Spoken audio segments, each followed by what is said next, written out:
Hey folks, welcome back to the channel. Today we have our Fang Da Jing Gundam RX-78 1 is to 35 scale. And let's take a look at that head. The head unit looks really great. It has a lot of detail. It has an open hatch feature, kind of like reminiscent to PG Gundam, but it's pretty HG looking. But the thing is that it has a really great looking face sculpt and I like it.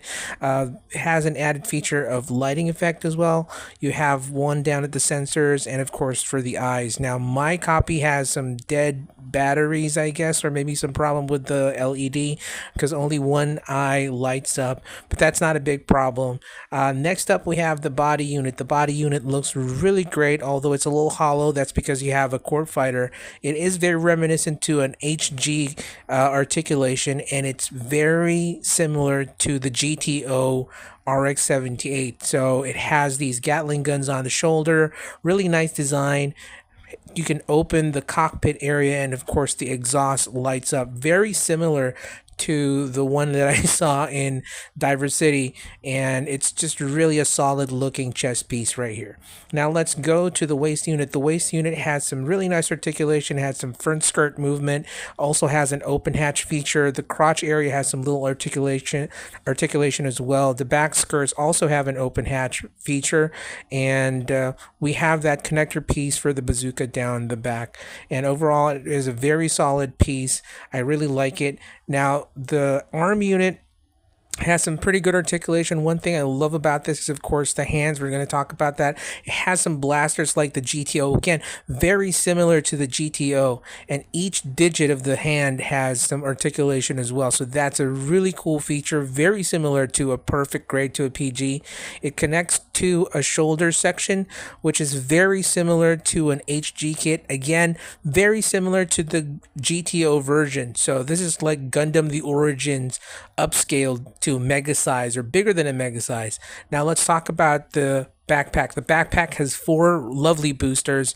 You have a really nice simple design, but it is very detailed. You have 2 beam sabers that when you touch with the other, it's activated by a magnetic turn on switch, and you can see that it lights up. It's a little faint because of the lighting that I have, but once you touch those boosters, it actually lights up. And again, there's one that's dud.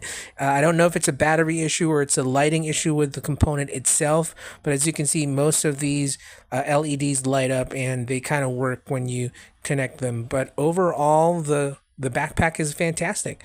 Now, this is one of the parts that I really hate. I hated the leg section. The articulation on this thing is great. It's very similar to a high-grade articulation, but it's a pain to connect.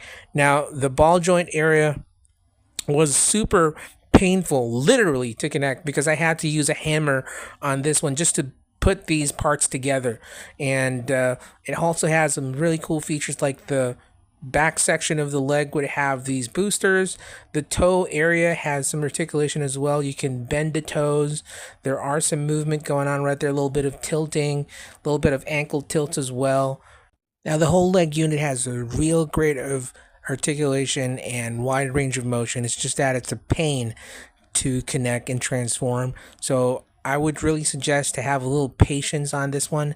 And next up we have the core fighter. The core fighter looks fantastic. It has these effects where you can actually show the missiles from the side, and that's pretty cool. It's just that it falls off sometimes, so it's not really that stable, but the plastic quality is really great. I like the core fighter. It transforms into a really nice core block. And if I remember correctly, the Mega Grade doesn't have a core fighter, so I think this is really like something that originally Fang Da Jing included in this 135 scale RX-78. Now it connects properly. I have no issues connecting it to the body. It's just that the core fighter's cockpit area, this clear plastic can't really open that really well, and it's kind of stuck on mine. And other than that, it transforms really okay. The bottom part to this, the cockpit area, the seat won't really push forward, so I guess that's just really a very minor issue. It's not a big problem, but yeah, anyway, you're not really going to see a lot of the core fighter since you're going to be putting it inside the chest unless you want to display it as a separate piece. Now let's go to the weaponry. It has a huge bazooka. This thing is something that you can play around with. You can give this to a kid and they can just play around with it. It lights up, has some batteries, pretty cool effect right there. And the thing is that it has its individual bullets. You can actually remove these rockets inside, and there you go. It looks like an oversized white bullet. That is pretty cool. It also has the beam rifle. Again, it's big enough for a kid to hold. It also has some light up features, so that's really fantastic. It has this connector piece which you can connect down the waist area, so that's pretty cool. And last but not the least, we have our shield. Has some sections where you can have the RX-78 look, and the problem with this is that it's kind of stiff, that you can't really pull it, and as you pull it, it actually disconnects and dislodges itself from the shield. So let's go ahead and assemble the head unit to the body. The connection is through a ball joint and it fits like a glove. Perfect fit, love it.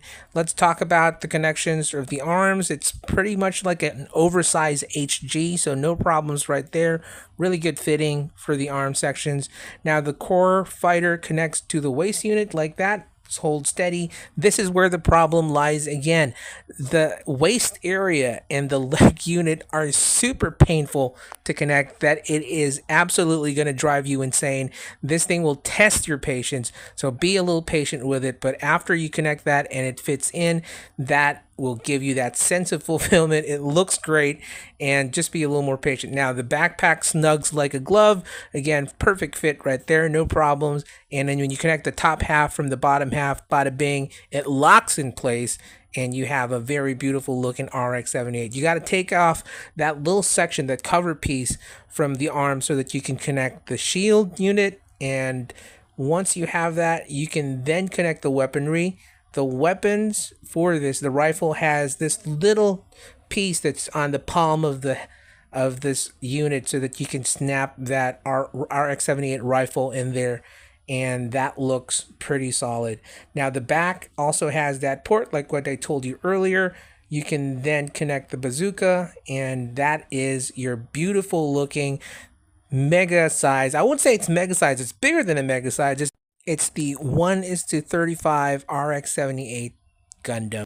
And here we have the different RX-78s that we have in our collection, ranging from an SD all the way to the Masterlize RX-78, and they pale in comparison when it comes to the size of this 1:35 Gundam, but it is almost the same size as a Titan class Metroplex. So for those who collect Transformers like I do, Transformers fans, this is nothing different, because it's pretty much just a Titan class. Now this kit is something to behold. It is definitely a looker. It's going to be a wonderful display piece in your collection. It has good articulation. It has some pretty cool features. Definitely the plastic quality of this kit is good. It has a matte finish. It's not super shiny. The colors are really vibrant. The plastic is very sturdy, and the gimmicks that they placed on this is just really top notch. I like the effects that they placed. They got these light up sections, like the chest, the head, the forehead has these sensors, the back head has a sensor, the guns, they have lights. It is something that adds a lot of appeal to the kit. Now the accessories are really awesome as well. We have 2 beam sabers that are included with this kit. We have a really nice rifle. We have a bazooka, and together with these components, these accessories, they just really add a lot of charm. They have a lot of pizzazz to this 1:35 RX-78, and compared to the Hasbro Titan class, which is already okay, it is going to give it a run for its money because of the articulation that Fang Da Jing has added to this. The digits and the fingers are really great. The accessories light up. It's not really that cumbersome to play around with, and it's just really a winner. A lot of the things that you have right here is just really a big bang for your buck, and costing at the price of a master grade, this is an absolute steal. So if you have the chance to get the Fang Da Jing 1:35 RX-78, go ahead and get it. And with that, let's talk about the things that I like about this kit. Number 1, the plastic quality is great. Number 2, awesome accessories. Number 3, the size really is very impressive. 4, the light up feature is great. Vibrant colors, super fun playability, and great overall articulation for this kit. So if you get the chance, go ahead and grab it. But of course, as much as I like about this kit, there are some flaws. It will test your patience. The connections are really stiff. It's hard to combine, especially down at the leg area, and not all of the electronics on this kit work. Overall, we're going to give the Fang Da Jing RX-78 a score of 8.5 out of 10. And that's pretty much all the time that we have, folks. If you haven't subscribed to the channel, don't forget to hit that subscribe button, click on the bell notification, hit the like, and remember, folks, thank you. Stay awesome. Till all are one. Peace out. Rock and roll. Bye, everybody. Bye.